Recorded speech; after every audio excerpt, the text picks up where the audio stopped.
So what is Airsoft? This is my Pecha Kucha by Benjamin Gable, and Airsoft, in the most basic of terms, is just a hobby like RC cars or painting. People will buy replica firearms and go to fields and play games with them. And the most common misconception is that Airsoft is like Call of Duty in that you can be a lone wolf and you can do whatever you want and you'll just be this big hero and you don't have to follow any rules or anything like that, but really it's very thought out and methodical, and there is actually a very team-oriented aspect to it. As you can see in this picture as well, this is what Airsoft should be. Teams working together to complete an objective and staying in contact. This is when Airsoft gets really fun.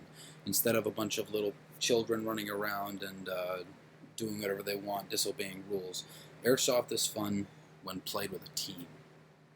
Now, new players often have this misconception that it's Call of Duty, like I said before, and there's unfortunately a slang term for children like this, and that is COD kiddies, meaning Call of Duty children. Most of the time, their gear consists of basic weaponry, like you see in the picture above my face, but not all children are like this, which is good. Most of the time, these children play in their backyards. This was actually how I started, and this is how most people start. New players will often buy cheaper guns from Walmart or slightly lesser guns from retailers and play games in their backyard with their friends. And there's nothing wrong with that as long as they keep in touch with their state laws and they're always on private property. Now, veterans, however, it's a different story. They are dedicated, and most of the time they have military or police backgrounds. And they use Airsoft as more of a practice for crossover training, and I'll get more into that in a bit. But veteran players play a different kind of Airsoft, which is called military simulation. And this is what Airsoft is meant to be. This is for hardcore players, where teams are always focused on an objective and they're working together and things run very smoothly. There is a chain of command, and sometimes even on big military simulation operations is what they're called. There are even vehicles such as Humvees and sometimes tanks. Oftentimes, veteran players and rookie players don't get along, and this is mainly the rookie player's fault, but it's also the veterans player's fault for not being more understanding. A lot of times we forget that we used to just be like the kids that we don't like nowadays. I am also, unfortunately, suspect to that, but let's get into the military aspect. As you can see in this picture, this is an actual picture of United States soldiers using airsoft guns to practice searching through buildings, and they do this because it is much safer and it's much cheaper to fire airsoft weapons than it is to fire real weapons. If you miss, you don't kill a guy. There are three types of airsoft guns: spring, electric, and gas, going from left to right. Spring is often reserved for lower-end airsoft guns, or sniper rifles and shotguns. Electric is pretty much in everything, and so is gas, but there are two different kinds of gas, and I'll get into that later. Spring works by pulling back a cocking mechanism, and once it is cocked, it will have put tension on a spring. Once you pull the trigger on any spring weapon, it will release that spring, which will cause air to get pushed through a barrel, like you can see in the picture. This will launch the projectile at around 400 feet per second. Electric guns work the same way, except it's all automated and electric, as you can probably imagine. A battery powers a motor, the motor turns the gears pull back a piston, which traps air inside the bronze cylinder. Once the piston is released, it forces all that air out down the barrel, releasing the projectile. And gas guns, finally, work again almost the same way, except there isn't really any springs.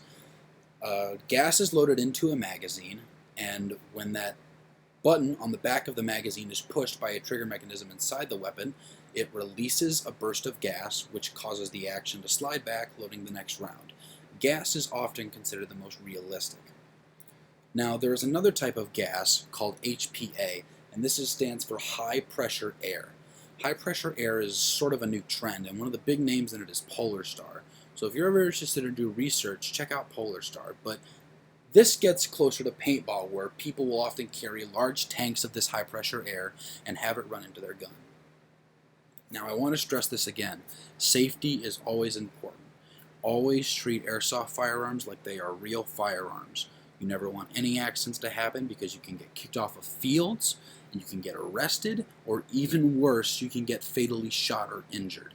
And unfortunately, it's happened. This boy's name is Tamir Rice, and last year he was fatally shot by a police officer. As soon as the police officer exited his vehicle, he shot Tamir Rice. Tamir Rice was later to be seen carrying a BB gun. Now, whether or not you believe it was police brutality or not, if he wouldn't have had the BB gun, he may still be alive. He was 12 years old. And now, a lot of people are giving airsoft a bad name, not only by keeping their weapons out and brandishing them, causing accidents like Tamir Rice, but also there is a reported drive-by shooting of airsoft guns on a college campus, or I'm sorry, a high school campus, and luckily the suspects have been caught. Unsafe habits you do not want to do. You never want to keep a weapon loaded at all times. Making them easily accessible to anyone except yourself is a bad idea. Pointing them at yourself or others while they are not aware or wearing eye protection, and treating airsoft weapons as toys is definitely a big no-no. All these things can be avoided if you're smart. Safe habits to have are to treat all weapons, real or fake, as if they are loaded. Never point your weapon at anything you don't want to shoot. Always carry your weapon in a case while you're in a public place and according to your state laws, and treat airsoft guns like real ones. And I know I just read all that, but it's important to keep these facts straight. And in conclusion, just have fun. It's a hobby, and that's exactly how it should be treated.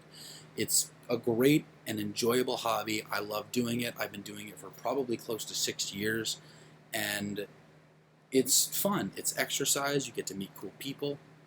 Anyway, thanks for watching, guys.